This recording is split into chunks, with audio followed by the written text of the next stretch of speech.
So I'm Margot, this is Rosa, and we are obviously the two Raw sisters. Our number one question we get, are you actually sisters? Yes, we are.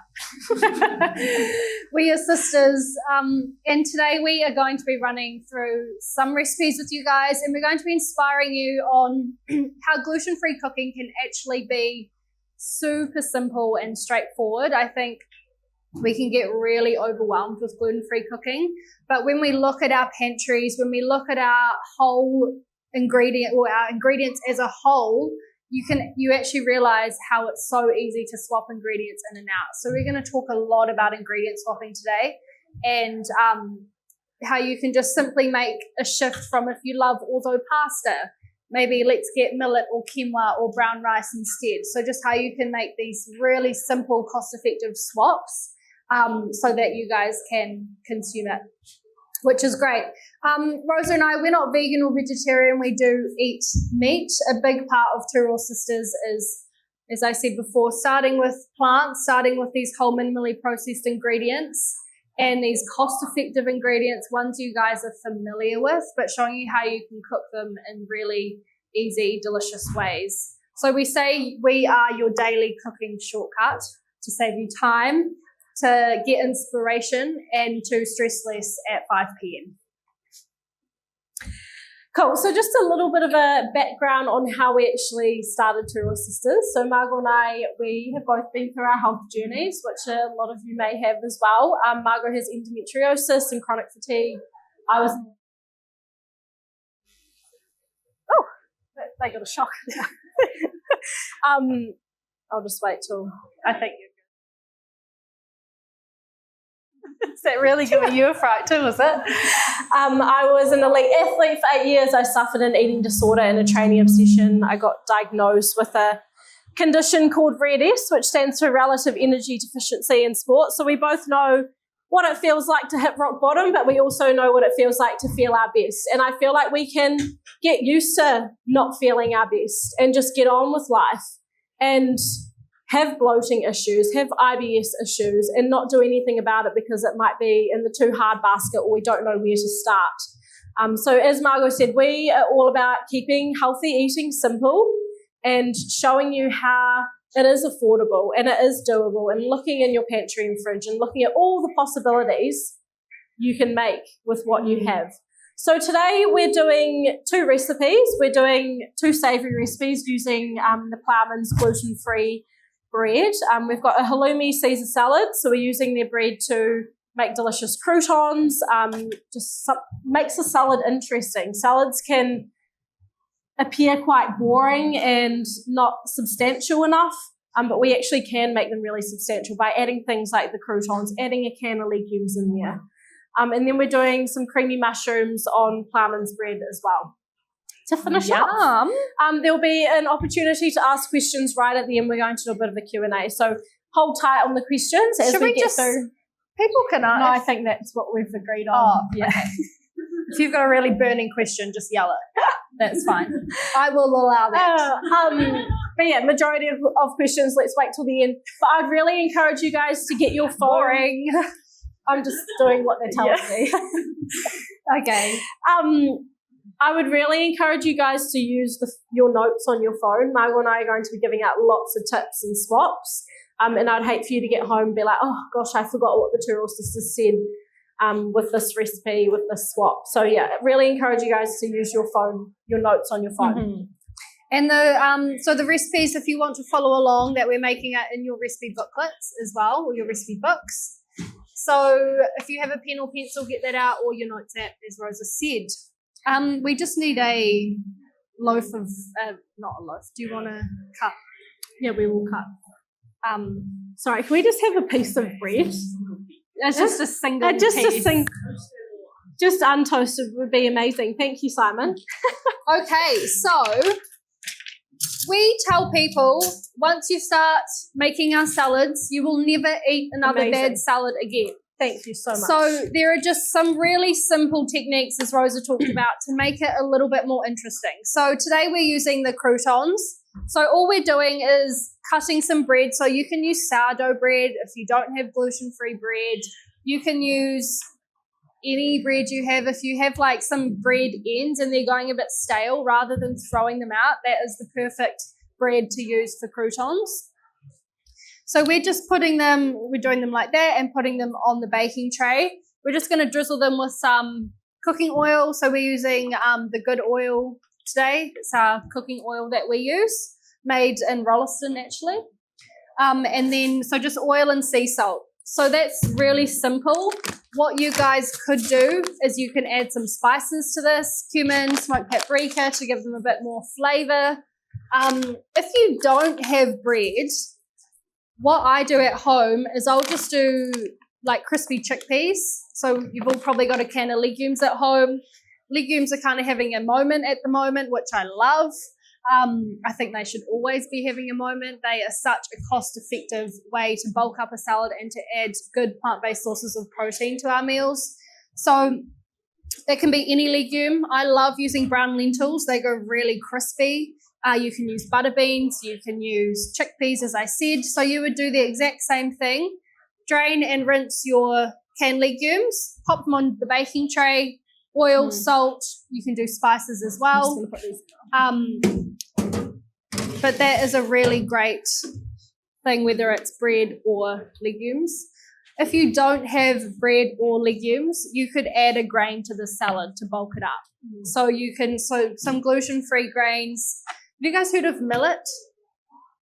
Yeah, so millet looks like couscous. It's a gluten-free grain. Rosa and I use millet all the time. I love it.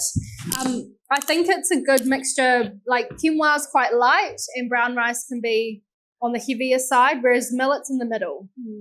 So I really like it for that reason. Or you could have it in combination with the croutons and or the legumes. So you could cook a grain up, cook your croutons up and toss it all together. So what we're trying to do here, and this is the very start of looking at a recipe, but a lot of us look at our fridge and pantries and think, I don't have anything. I can't make this salad.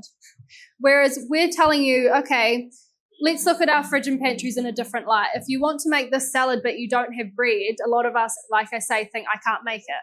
But actually, you probably have rice in your fridge, in your pantry. You probably have a legume in your pantry. So that means you can just swap it out and you can still make this recipe using what you have at home. Beautiful.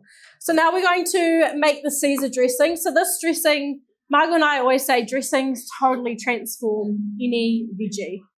We were talking about, we did a podcast yesterday around autumn produce, and we said things are expensive at the moment, and one of the best ways to save money or halve your grocery bill is simply just buying what's in season and using what's in season.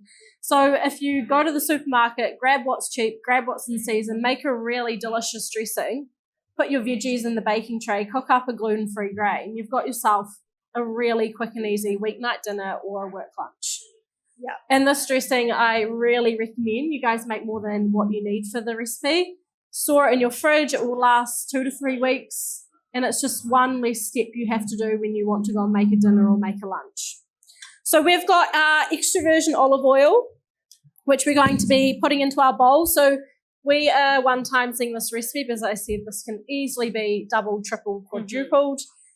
Margot and I, we don't measure things. I feel like people get really anxious around cooking and think that everything has to be perfect and we have to follow the recipe step by step. But we really encourage you guys, use the recipe as a guideline. Let go of that anxiety around cooking and have fun and get creative and use what you've got, as Margot's just said. So 3 tablespoons. We all roughly know what a tablespoon looks like, I'm sure. Maybe just show them. I know, I am going to show them. So roughly, to me, that's about, this comes out really slow, so it looks like a lot. That's like a tablespoon. We're not cooking anything. Nothing needs to rise. We're not making muffins or a cake. So you can be a bit less accurate. So if you... Accurate. Rosa struggles with that word a lot. Okay. Thanks for pointing that out, Margot. I love it. So that's about 3 tablespoons. So if you add a little bit too much extra virgin olive oil, don't panic. It'll be fine. It's okay. It's okay. You can save on the grocery bill in other areas. A really good wee tip is 4 tablespoons equals 1/4 cup.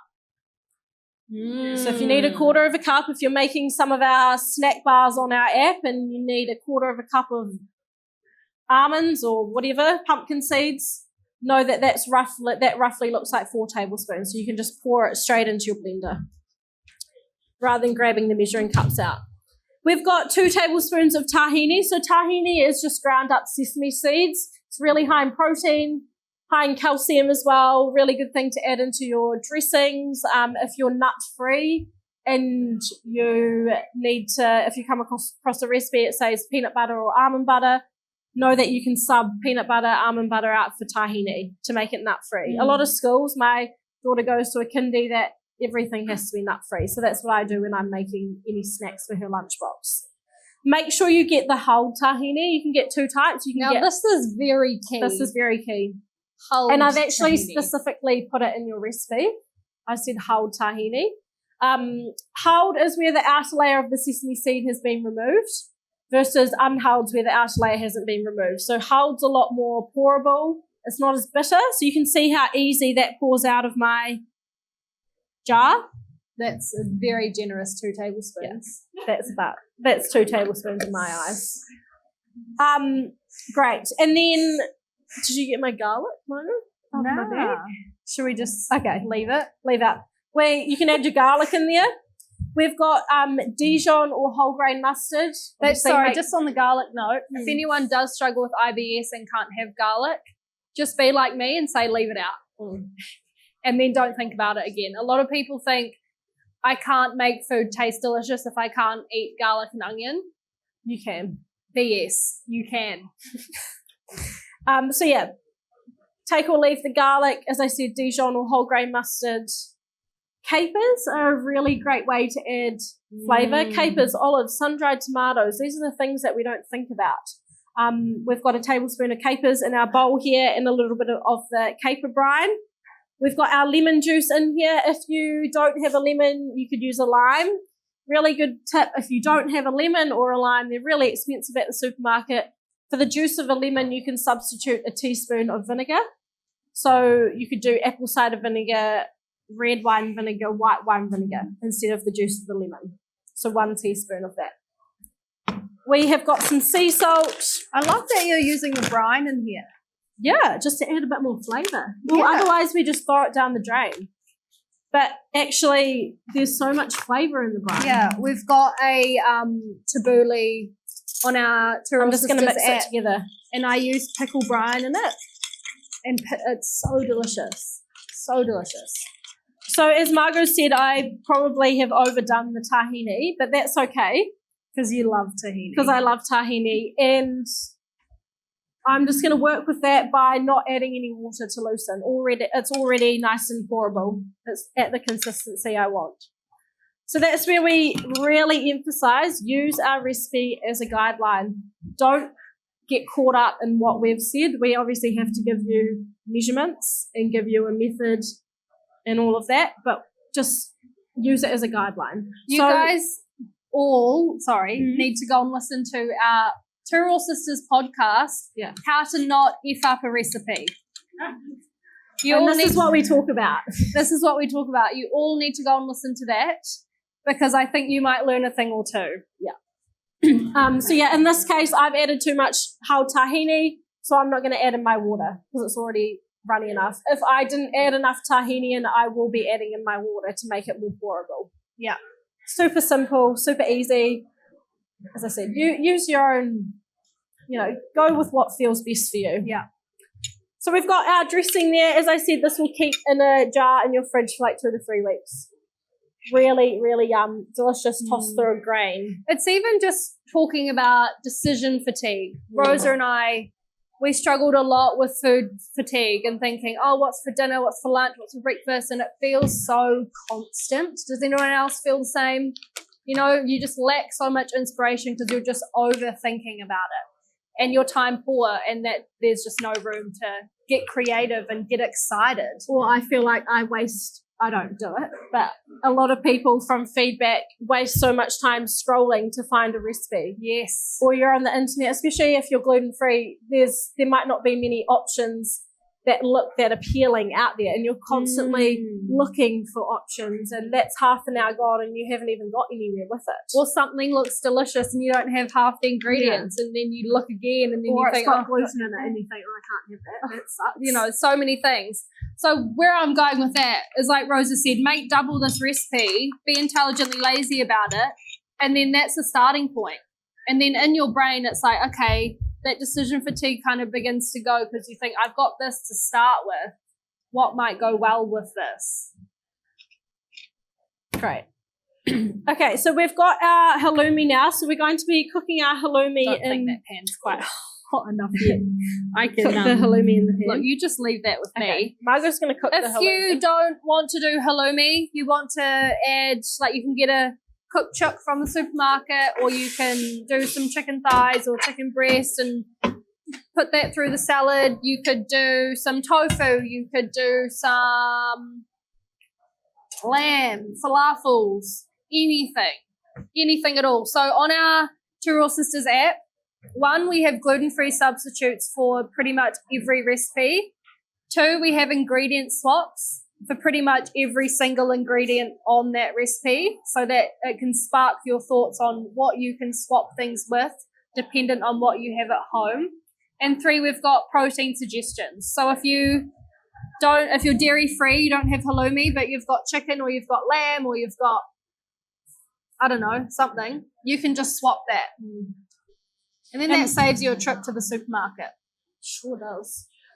Okay, so while Marg's cooking the halloumi, we're going to do the rest of the salad. So we've got some cos lettuce. So we're just going to slice that up. Rosa, we're going into winter.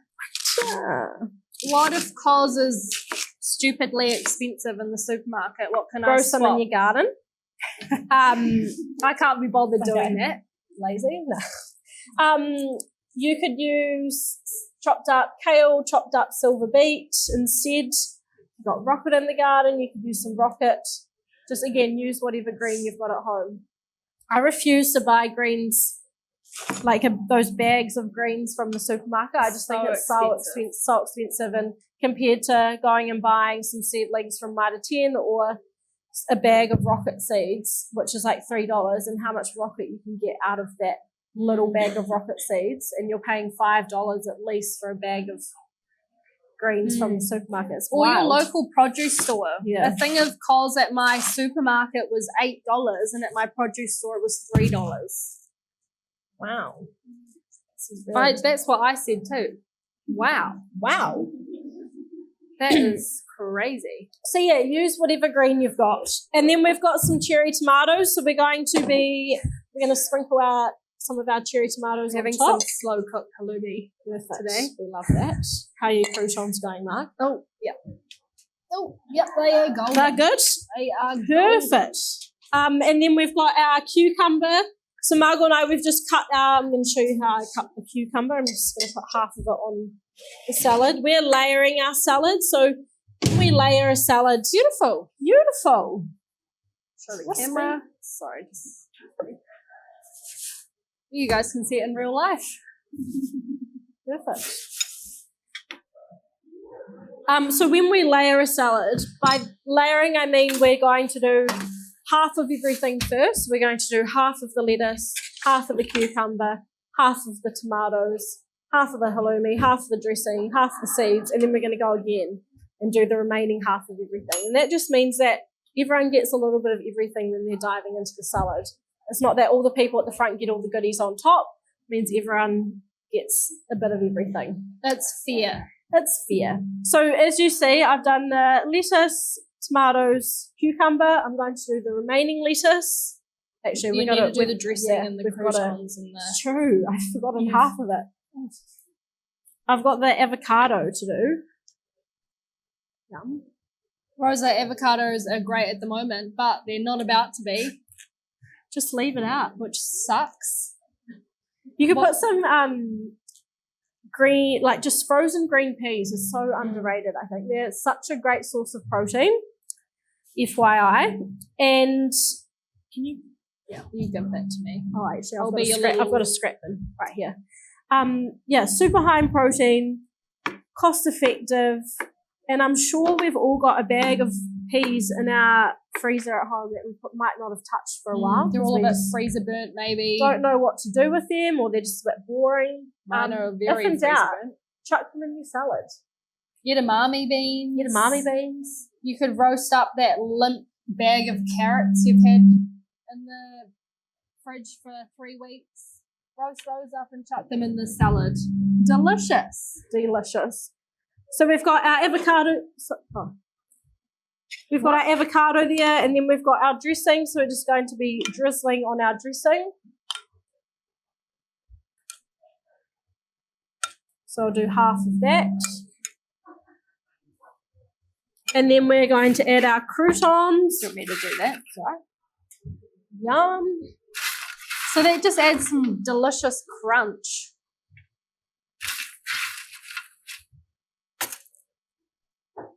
Obviously, we would also layer the halloumi on, but we're just waiting for that. We'll add that. Just it's taking its sweet time. And then we've got our seeds. It's on its weekend schedule, that's for sure. So we've got sunflower seeds on your recipe. It says pumpkin seeds, but same with everything else we've talked about. You can easily swap the seed that we use for another seed, or you could use a nut instead. So as I said, we've used some sunflower seeds. You could use almonds, walnuts, whatever. Combination, up to you. And then I quite like to drizzle a bit of extra virgin olive oil. Great source of healthy fats. And then, so that's our first layer, minus the halloumi. That's okay, we'll add that on top. And then we're going to go again. So we're going to slice up the remainder of our lettuce and cut our cucumber. I'm going to break the rules. Does anyone have any questions? Oh. Yep. Yeah.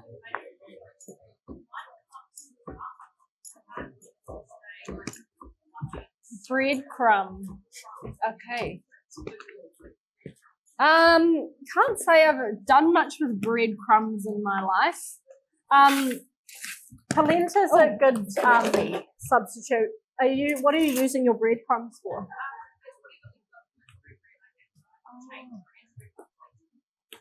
Yeah, nice. Great.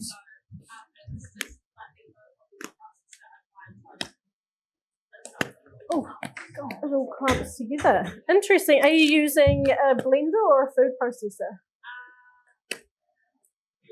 Oh, that should. Cool. And you're just pulsing it. Random. Ah. And you've toasted it beforehand. I don't have a like solution. A full bread ball. Does anyone have a solution for that? Toast it longer. Yeah, nearly burn it. Have you tried it? No, I was going to say not toasted, but that would be worse. Yeah, maybe try toasting it for longer. Or make croutons with it. Croutons sound easier. Yeah. Make yourself the salad with your leftover bread. So I've just added our cucumber, tomatoes, and then I'll just do my remainder of the avocado. Sorry, this whole thing's just... Look, I'm feeling the halloumi's a little bit of a disaster, but we're going to fix it. We've got a halloumi pancake at the moment. Any other questions? I'm breaking the rules now too. Oh, microphone. Just That's while a bit of fun. In the middle of... Don't be shy. I'm sure you all have questions about how to cook gluten-free. Can be about anything. Doesn't have to be this recipe. Related to this recipe. Nothing. What are your pain points when it comes to, or barriers when it comes to gluten-free eating that we can maybe help you with? What do you feel overwhelmed or confused by? The cost of it. Of like everything. Yeah. What was that? Sorry. Yeah. I feel like also a lot of, and it always amazes me how many everyday ingredients are actually gluten-free. if you take away the bread side of things, if you look at grains, like millet, brown rice, quinoa, like they're all really cost-effective grains if you go to somewhere like a bin-in store. All of our nuts and seeds, they're all gluten-free. Sesame seeds are really cost-effective. Pumpkin seeds, sunflower seeds, all of our fruits and veggies, they're gluten-free. And you can buy, as we said at the start, if they're in season, they're a lot more cost-effective, and really utilise that seasonal produce. Make things in batches, freeze them, stew things, roast things for later on in the year when they're really expensive again.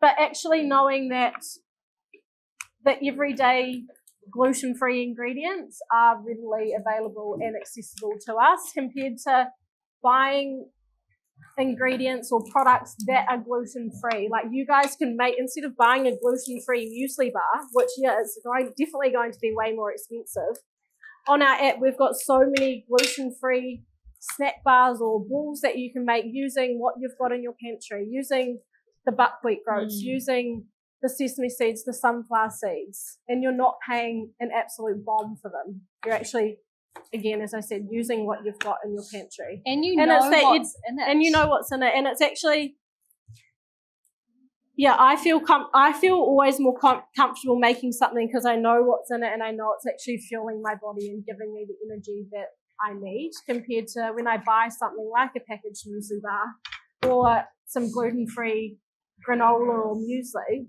I don't actually know what's in it. And if you look in the back of the ingredients list, it's actually got a lot of stuff in it that you probably aren't aware of. So again, not only your snack bars, but your granolas, like we've got so many on a budget, cost-effective options for you guys on our app. And that's where I hope that you then might realise, oh, eating gluten-free is actually really accessible and affordable. And I don't have to feel like I'm missing out on all the time. I can actually eat normally, but just simply swap an ingredient in and out. Yeah, great. Yum. So we've got the halloumi on top. I'm just going to drizzle over the rest of the dressing. And that is that. So this is a really yum weeknight dinner that you can pull together. You can have it for your work lunches the next day as well. As Marg said, we're not vegan or vegetarian. If you don't like halloumi or halloumi is something you don't have at home, feta. Add some feta, put some chicken through there, have a bit of steak on the side, like make it your own. As we said, use it as a guideline. Have fun with it. Yum. A lot of us are really time poor, including Rosa and I. A lot of people think we're in the kitchen every day. We're not. We're in the kitchen once a month. A lot of our job is behind the computer, as a lot of yours are too, I'm sure. So when it comes to being time poor and putting foods first, that can be really difficult sometimes. So a really good tip is making enough dinner for lunch the next day. So then, again, that decision fatigue, you don't have to worry about it. Thanks so much. A lot of people say, well, sometimes I don't have any leftovers. What you should do, before you serve dinner up, put enough in the container for you for lunch. Because you've made it, you deserve the leftovers. Oh, yeah. And then no one will know. Or it could be as easy as just like adding an extra carrot or adding an extra can of legumes to your dinner so that there is enough.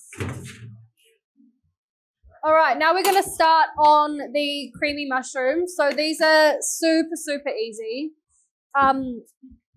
We grew up on creamy mushrooms. Our mum is such a fan of them. So we thought we'd make a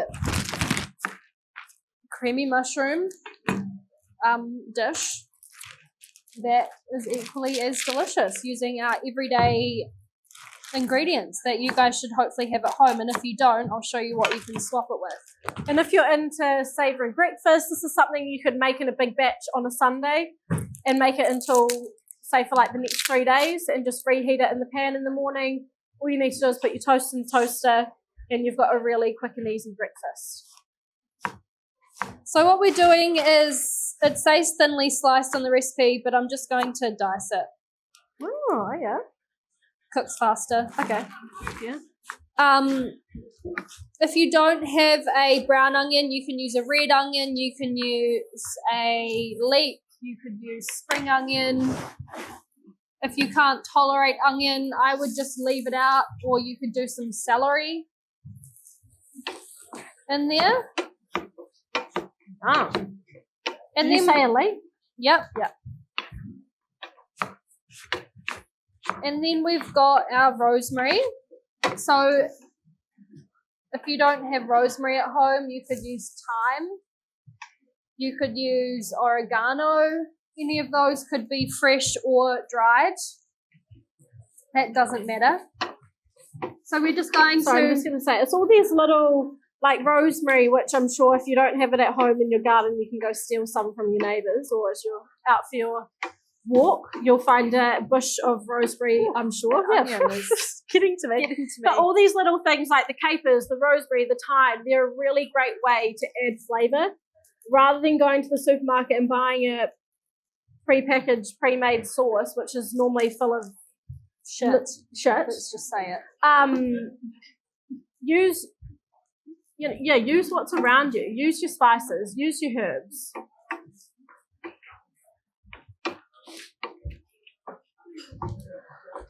So we're just handing around little tasters of the salad for you guys to try. And a bit of salt.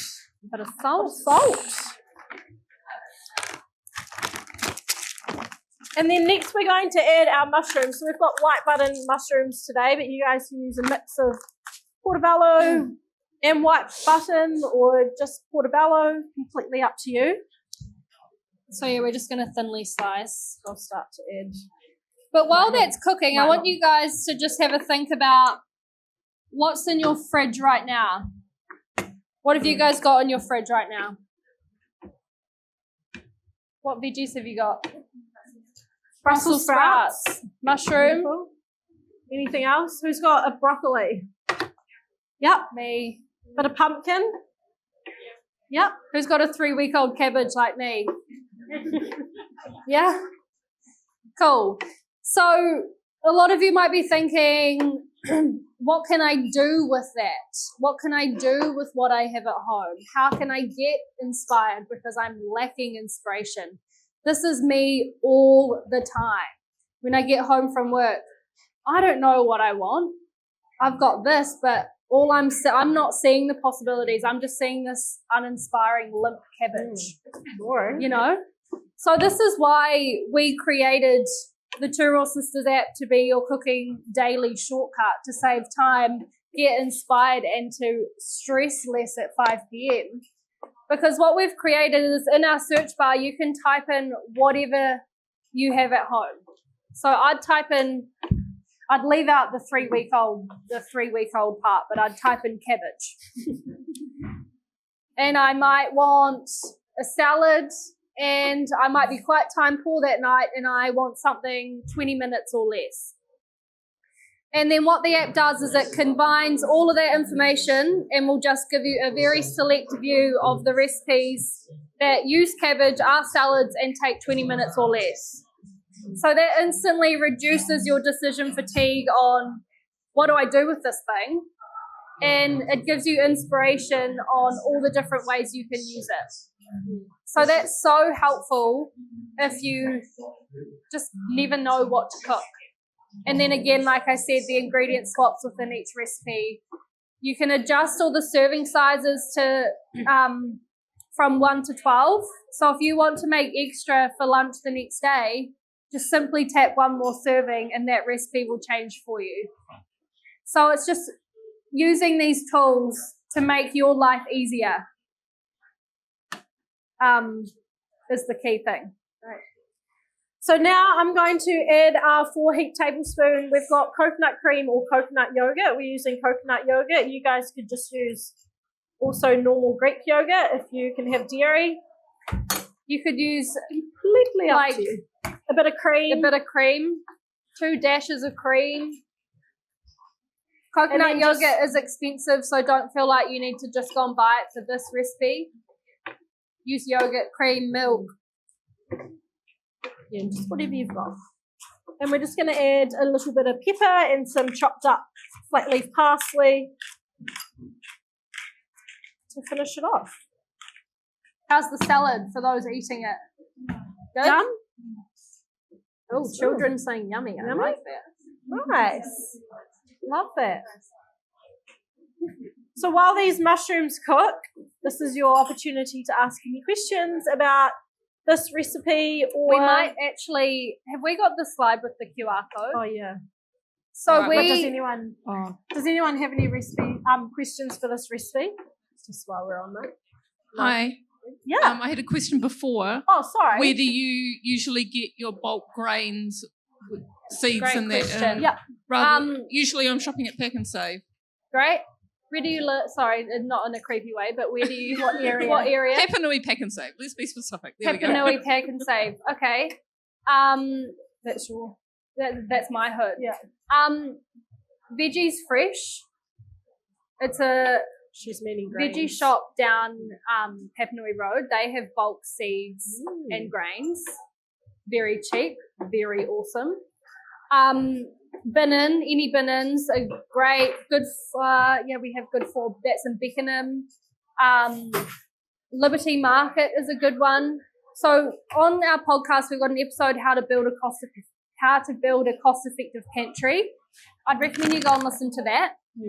And we talk about how to stock your pantry in a way where you actually only have at one time 2 grains, 2 nuts and seeds, and how you can really minimize your pantry and how you can utilize those things. So we actually do our pantry shop like every 3 to 4 weeks, depending on the size of your family, obviously.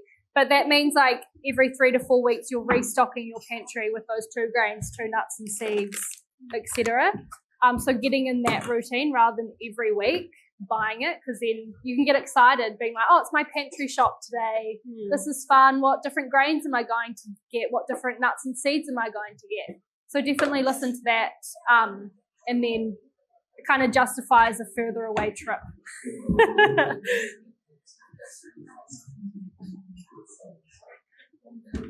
How would you start incorporating more protein into your diet from like nuts and seeds and that type of thing? Yep.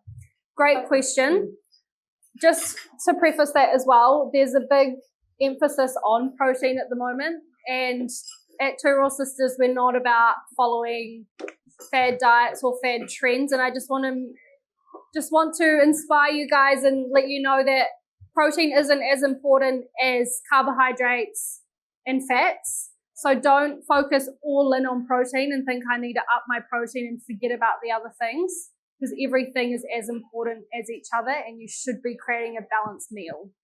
But great question. When it cost-effective protein options, I think as well, just to your point before I say that, is when I'm making my lunch or I'm making my dinner or I'm making my breakfast, I'll always look at it and think, right, what's my source of carbohydrate?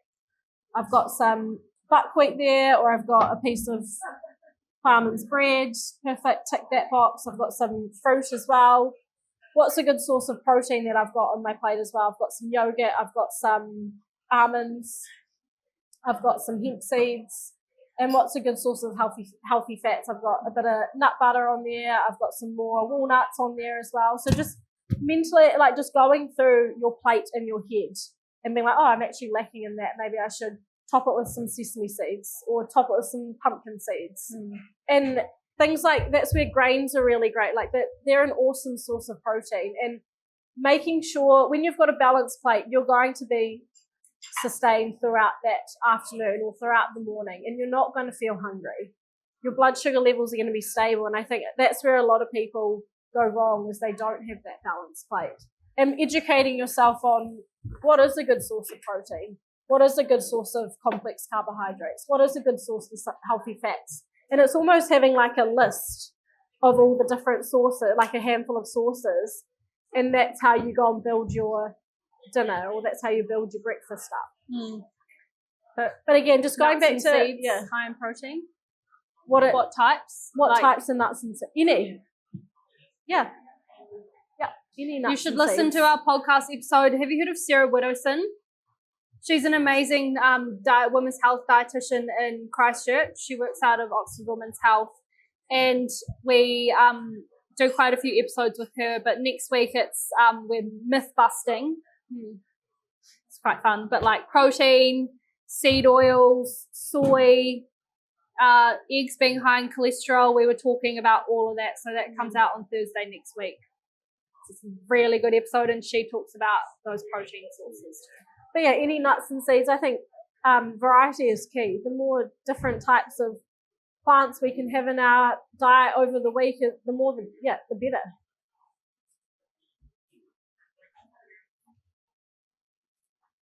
All right, should we enter Q&A time? Do you want to put that screen up? Sorry, we're just going to put the mushrooms on just a little bit. I have a question myself. Yes. Now a good time? Yeah. Cool. So from, the balance perspective when we're creating our meals, do you have any tips on how to create our kiddies' lunch boxes from a kind of balance perspective? Sorry, kids' lunch Creating lunch box, things to put in there, any tips of when we're creating a lunch box for our kids to take to school from a gluten-free perspective, what would be the key things that we'd want to include? Yeah. Well, for my daughter and for myself as well, make our lunch boxes at the same time. We batch cook some sort of baking. So as I said, we've got so many gluten-free options on our app that you guys can choose. We might make some wee biscuits, and then we might have a wee snack bar or some little wee snack balls. So I normally will grab one of each. So we might have some cookies and a snack ball, and I'll put that into the lunch box. So I put the baking in first. I'll always put at least 2 pieces of fruit, so that might be couple of apple slices or a whole apple for me, and a feijoa. These feijoas are in season. We'll either have leftovers from dinner that we can heat up, or I'll make her just a really quick sandwich with maybe some leftover roast chicken and chopped up, and I might mix some hummus through that and some rocket I might finally chop up, or spinach, and mix that all together and chuck that in a sandwich or in a wrap is also another good option. Maybe some raisins in there as well. But I think looking at the main meal being the sandwich, the wrap, or the leftovers, a couple of bits of fruit, a couple of bits of baking, and then that's kind of a key thing for you has been bulk making the baking, though, right? So that it's you those can little just grab lunchbox it. fillers that really help. And I try and always do that the night before in terms of like making the lunch boxes, just so it saves time in the morning. We have a lunchbox friendly tag on the app as well. So you can just tap that and tap snacks, and then that again filter down what lunchbox snacks are great. Cool. Good. So before we go any further into the Q&A, I would love everyone to scan this QR code. That's not meant to say download the recipes. It's meant to say 2 weeks free on the Two Raw Sisters app. So we've given you guys... that will take you to the recipes, and on the recipe booklet will be the 2 weeks free. Yeah. So you're going to have a double recipe booklet. Yeah. But we've given you guys a double free trial on the Two Raw Sisters app. So being the weekend, this is a great time to make a change. And I think we're feeling all inspired now, which is great. But it's actually making that step forward and creating these achievable habits. We get a lot of people who are saying, oh, this is I love the idea of it, but I just probably won't do it. And this is where we ask the question, what is food to you? And a lot of people say food is convenient. So if food is convenient to you, then maybe making your snacks and getting organized for the week isn't a priority.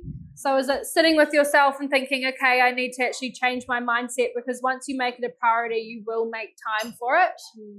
And if you are really struggling with how to cook gluten-free or how you're feeling, food is one of the easiest, cheapest ways to do that. And it's just stripping back the complex and just really keeping things simple and starting small. So we think I have to do every single thing.